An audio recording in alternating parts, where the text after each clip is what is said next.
जय मां पीताम्बरा।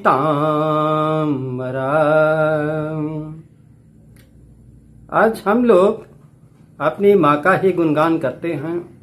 माँ बड़ी दयालु है, बहुत दयालु है, बहुत कृपालु है।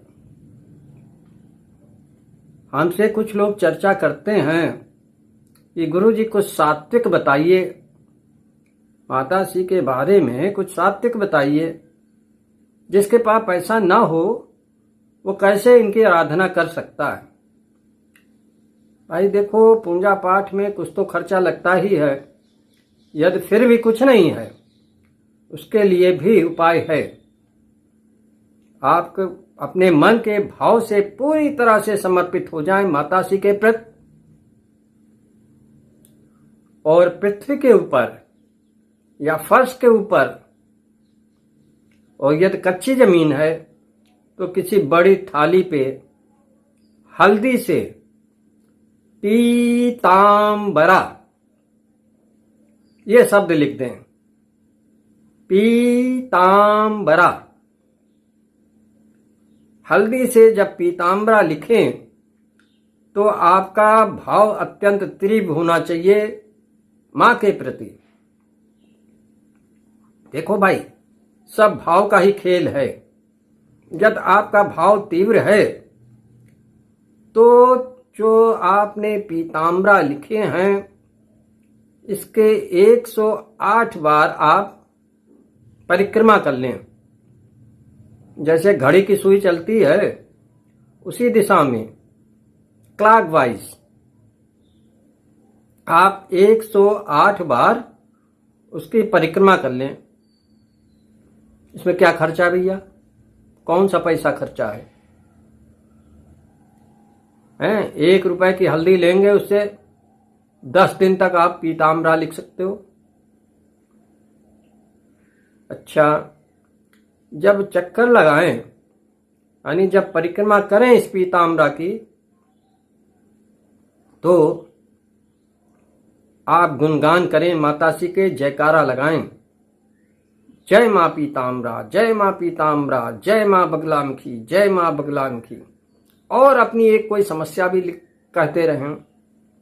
जय मां पीताम्बरा, जय मां बगलामुखी, हमारी आर्थिक तंगी को दूर किया जाए। जय मां पीताम्बरा, जय मां बगलामुखी, हमें दुश्मनों से बचाया जाए। जय मां पीताम्बरा, जय मां बगलामुखी, दुश्मनों से हमारी रक्षा करें, दुश्मनों से हमारी रक्षा करें। जय मां पीताम्बरा, जय मां पीताम्बरा, जय मां बगलामुखी।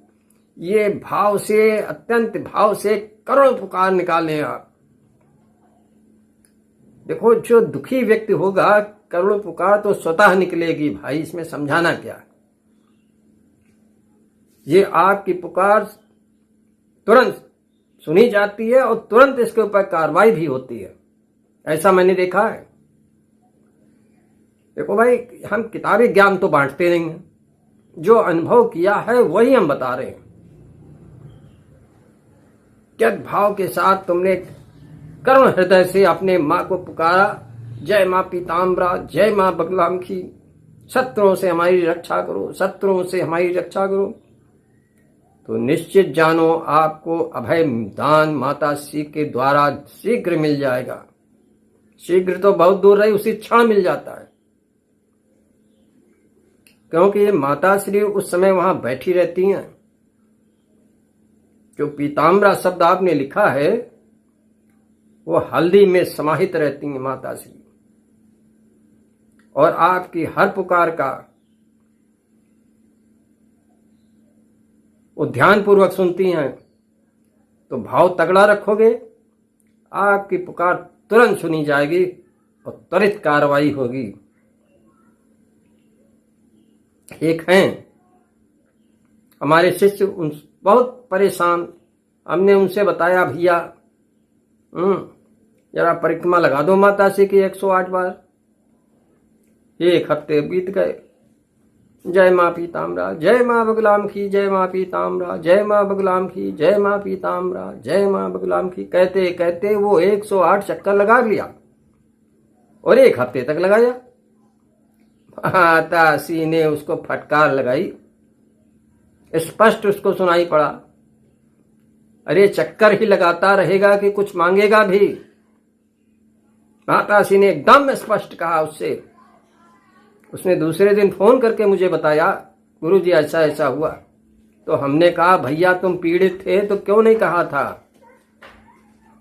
तो उसने कहा बहुत गलती हो गई, हमने सोचा माता सब कुछ जानती ही हैं, क्या उनसे कहें।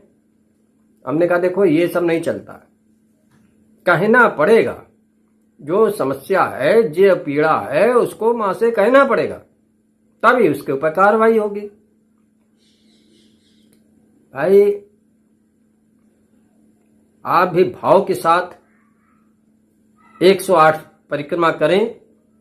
और चूंकि माताश्री का आंकड़ा 36 से है, इसलिए 36 दिन रात 10 के बाद करें, जो इनका समय है रात 10 से 3 बजे के बीच का। उस समय यदि आप परिक्रमा करोगे तो निश्चित जानो आपके भाव के अनुसार तुरंत कार्रवाई होगी। अब भाई जैसे दोपहर में लगा रहे हो, समय तो उनका है नहीं, तो कुछ फायदा मिल जाएगा मगर पूरा नहीं मिल पाएगा। यदि पूरा फायदा लेना है, पूरा लाभ लेना है, तो उसी हिसाब से चले जिस हिसाब में फायदा मिलते हैं। और अपनी सांसारिक बुद्धि को एक किनारे रख के माताश्री की परिक्रमा करें भाव के साथ। भाई लोगों का कल्याण हुआ है, इसीलिए मैं बता भी रहा हूं। लोगों की आर्थिक स्थिति में जबरदस्त सुधार हुआ है। शत्रुओं से जबरदस्त उनको सुरक्षा मिली है। ये प्रयोग तो भाई बहुत छोटा है, मगर भाई भय बड़ा तीव्र, बहुत तीव्र है। तो एक प्रयोग तो मैंने आपको ये बता दिया। यदि पैसा नहीं है और फिर भी तुम्हारा मन करता है कि माँ की सेवा हम कुछ करें, कैसे करें? ये पूर्णतः सात्विक है, हर व्यक्ति कर सकता है। बस इसमें जरूरत है आपके मन के भाव की। आप बहुत बड़ी दयालु हैं भैया, मैं बार बार इसीलिए चिल्ला चिल्ला के कहता हूं, मां बहुत बड़ी दयालु हैं, बहुत बड़ी कृपालु हैं अपने भक्तों के प्रति। बस आके तो देखो उनके चरणों में। यदि समस्या का समाधान न हो तब हमसे कहना। अच्छा, एक चीज हम और बताते हैं, सतनाम का पाठ, उसमें भी कोई आपका खर्चा नहीं होना। कहते हैं कि पैसा ना हो तो कैसे सेवा करें? अरे भैया सतनाम का पाठ करो, मगर 1000 बार पाठ करना है, और वो भी रात के 10 के बाद, 10 से 3 के बीच में। तो उससे जबरदस्त लाभ मिलता है। और यदि गोला वोला स्थापित करके किया है तो आप दिन में भी कर सकते हो, दोपहर में भी कर सकते हो, शाम को भी कर सकते हो, क्योंकि उसमें फिर कुछ छूट मिल जाती है ना। और जो गोला वोला स्थापित नहीं कर सकते हैं वो भैया रात के 10 के बाद से बैठे, 10 से 3 के बीच में, और प्रतिदिन 100 पाठ करें। 10 दिन करेंगे तो 1000 पाठ हो जाएगा। 1000 पाठों के बाद आपको कुछ राहत अवश्य मिलेगी। अच्छा, ये सब देखो हमारा बहुत ही अनुभव की हुई बातें हैं। सतनाम का पाठ मैं ऐसे नहीं कराता हूं, इसमें माताश्री की प्रसन्नता बहुत मिलती है। और जब तक उनकी प्रसन्नता नहीं मिलेगी तब तक भैया जप वप नहीं चल पाते। देखो सीधी बात, जप तभी चलता है जब माताश्री की प्रसन्नता होती है। पहले हमने क्या क्या गड़बड़ी की कर रखी है, पिछले जन्म में क्या क्या कूड़ा बटोर रखा है, तो उसको भाई साफ होने में कुछ समय तो लगेगा ही। माताश्री के दरबार में ऐसे कैसे चले जाओगे भाई? पहले हाथ पांव धोगे तब तो पहुंचोगे, कि बिना हाथ पांव धोए अंदर ऐसे घुसते चले जाओगे जूता पहने हुए? वही चीज है, जब सतनाम का पाठ आप करेंगे तो आपकी मलिनता कुछ साफ होगी। जो अनेकों जन्म की मलिनता भरी हुई है वो थोड़ी बहुत साफ होगी, तभी तो आप माताश्री की ओर बढ़ पाओगे। और भाई जैसे आप उनके दरबार में जाना चाहते हो तो हाथ पांव तो धोना ही धोना है, नहीं धोगे तो कैसे पहुंच पाओगे। इसीलिए मैं सतनाम का पाठ कराता हूं कि ये कुछ मलिनता को दूर कर देता है, यानी कुछ सफाई कर देता है आपकी। और माता श्री की जब कृपा आ जाती है तो भाई कहने क्या, जब स्वतः चलने लगते हैं। अब हम मंत्र बता दें आज जाप करो तो चलेगा कोई थोड़ी। देखो भाई हर चीज का एक सिस्टम होता है, उस सिस्टम से चलोगे निश्चित सफलता मिल जाएगी। और एक तीसरा फार्मूला और दे देता हूं सप्त ऋषियों का। यदि आपके काम नहीं बन रहे, ग्रह पीड़ा से आप पीड़ित हैं, कहीं सफलता नहीं मिल पा रही है, तो आप सप्त ऋषियों को ब्रह्म मुहूर्त में उठकर उनको जल दें। ओम सप्त ऋषि गुरुभ्यो नमः कहते हुए आप 1 लोटा जल दे दें। जैसे सूर्य को जल चढ़ाते हो वैसे ओम सप्त ऋषि गुरुभ्यो नमः कहते हुए आप 1 लोटा जल ब्रह्म मुहूर्त में दे। मगर इसमें भी कुछ नियम है। ये सप्त ऋषि जो है गुरुओं की श्रेणी में आते हैं, इसलिए इसको गुरुवार से शुरू करते हैं। इसका प्रारंभ गुरुवार से गुरुवार तक करते हैं, यानी 7 दिन। ये 7 दिवसीय प्रयोग है। केवल गुरुवार को ब्रह्म मुहूर्त में उठकर आप 1 लोटा जल सप्त ऋषियों के नाम से दें।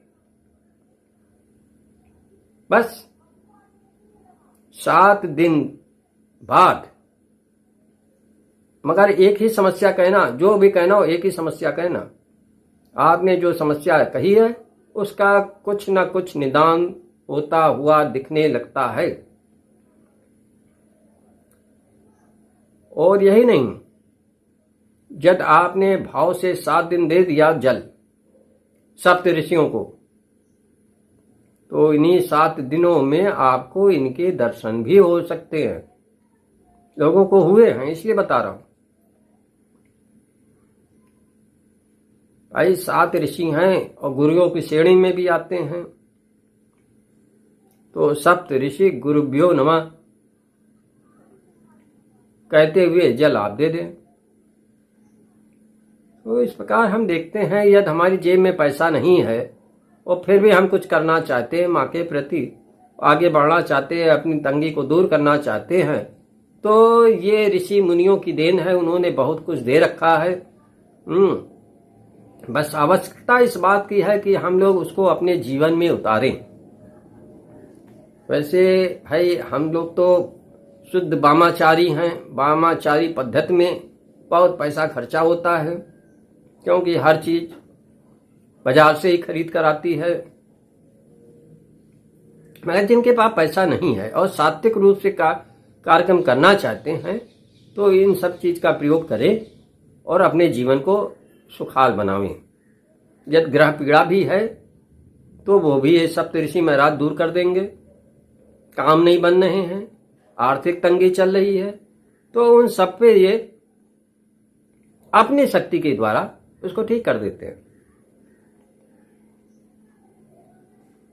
तो इस प्रकार से जितने लोगों ने हमसे समस्या रखी थी, मैंने उसका निदान करने का भरपूर प्रयास किया है। कहाँ तक मैं सफल हुआ हूँ ये तो लोग जब प्रयोग करेंगे और हमें बताएंगे तभी पता चलेगा।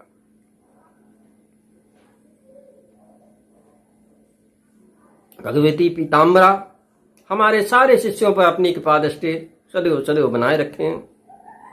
जय मां पीताम्बरा।